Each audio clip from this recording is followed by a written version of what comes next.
The second movement that we're gonna talk about is the pin squat. Now, the pin squat is going to expose any weaknesses you have out of your bottom position. It forces you to maintain some tension to the bar, but also forces you to deload some of that tension. It's about finding sort of a perfect balance between how much you're unloading onto the pins. The reason this is so good is that if you have any issues coming out of the bottom in terms of holding your torso position, if your quads or your hips are not strong enough for you to come up without compromising that position, your hips shooting up, your knees caving a whole bunch, those kinds of things, do pin squats.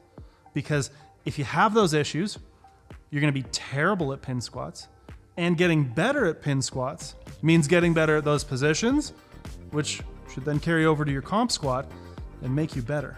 Okay, so the P's to a good pin squat.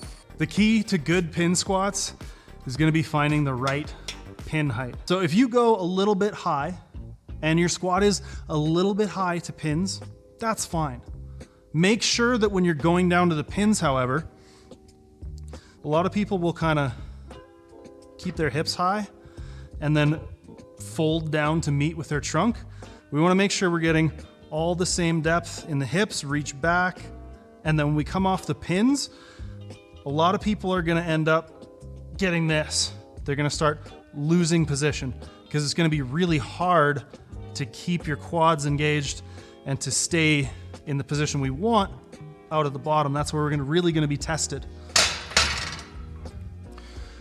So if we find the right height and we're able to drive the knees forward out of the bottom, we shouldn't see too much of that hips shooting up. And then that's gonna fix that in your comp squat. One last thing, don't go crashing onto the pins. It doesn't have to be light as a feather, but we don't want you to just get halfway down and then free fall to the pins, then try to start from a dead stop. You wanna maintain at least some control of the bar throughout the entirety of the movement. The bar should never completely unload on the pins.